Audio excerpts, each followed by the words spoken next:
Chapter 18. Paul drew in a deep breath as the chair he was in suddenly dropped before twisting in a dizzying spiral. If he thought the foyer of the castle was fascinating, with its floating ghosts, this was downright exciting. A burst of deep laughter escaped him. He knew Morah and the other babies were safe and sound. Morien had asked him if he and the other men had misplaced something important when he and the other men had rushed to the castle. The conversation flashed through his mind at the same time as the colors along the walls flickered around him, making everything appear to move in slow motion. He had known the minute his comlink buzzed that it was Morien and why she was calling. His grimace had turned to relief when he heard the amusement in her voice. "Did you lose something?" she had asked in a husky voice. "Maybe," he admitted sheepishly. "How did you know?" "As the priestess of the symbiotes, I am very attuned to what they're doing," she chuckled. "Alice took Morah, Leo, and Hope," Paul admitted. "The kids are up to something. Zoran said something about a queen of the castle." "Don't worry about the babies," Morien assured him. "The nanny is with them in the nursery. Alice and Balint, along with their symbiotes, have returned to the throne room." "Are you upset?" Paul asked, slowing down so that he wouldn't be overheard by the other men. This was completely unexpected. Haven had no idea that Alice could do this. There was a slight pause, and he could hear the other women in the background, excitedly talking. Morien answered one of the women before she replied to him. He had the feeling that she didn't want them to know that she was talking to him. "No, I could never be upset with you. I know you would do everything in your power to protect Morah. Haven and Emma will have their hands full with Alice. I have a feeling she is much more powerful than either one of them realizes. So far, I don't believe any of the other women know what is going on. Go get the kids, have fun, and I'll try to keep the women out as long as I can," Morien whispered. "I love you, Paul." "Remind me to show you how much I love you tonight," Paul replied. "If you survive being with the big kids, I will," she promised. "Have fun." Morien's soft laughter sent a shiver of need through him before she disconnected the call. He would never get enough of her wonderful sense of humor or the amazing love that filled the void inside him. He stopped and stared up at the castle.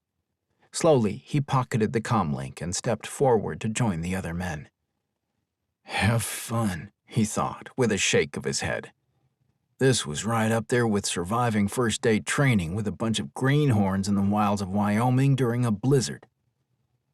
"Have fun," she says, he muttered under his breath when he turned his gaze to the group of men staring apprehensively at the front doors to the symbiote queen's castle. Big Kids was right. "If anyone finds my stomach, please return it to me," Mandra called out when the chairs slowed as they reached the bottom corridor that led to the dungeon. "Traylon, you may need to replace the turning wheel on this chair," Kree muttered. "You better not break Kara's ride. She is excited about tomorrow's festival and will be upset if you ruin the grand opening ride," Traylon yelled back. "You do realize that there is a wall there, don't you?" Kayla warned.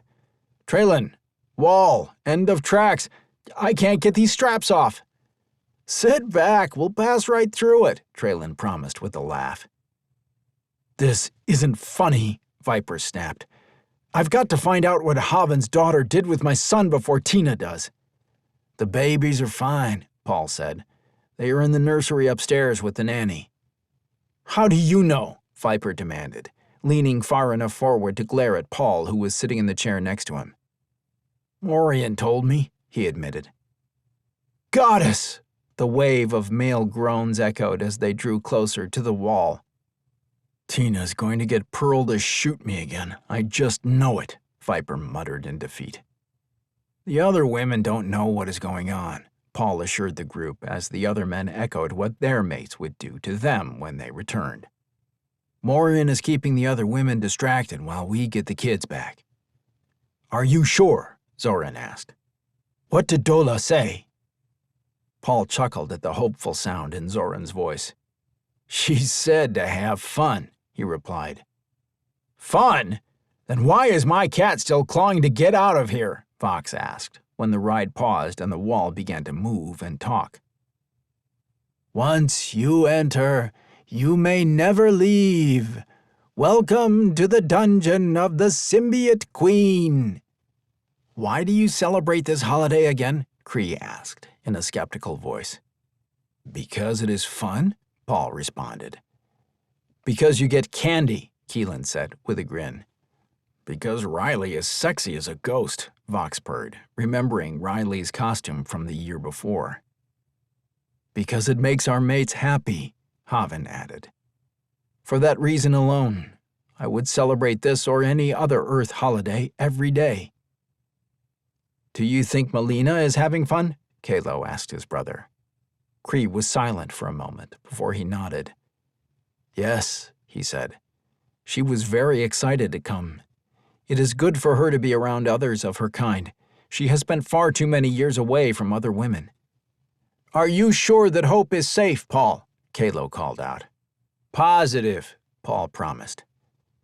Then I want to know more about this Halloween, Kalo replied with a grin, sitting back in his chair and twirling the steering wheel. This might be fun.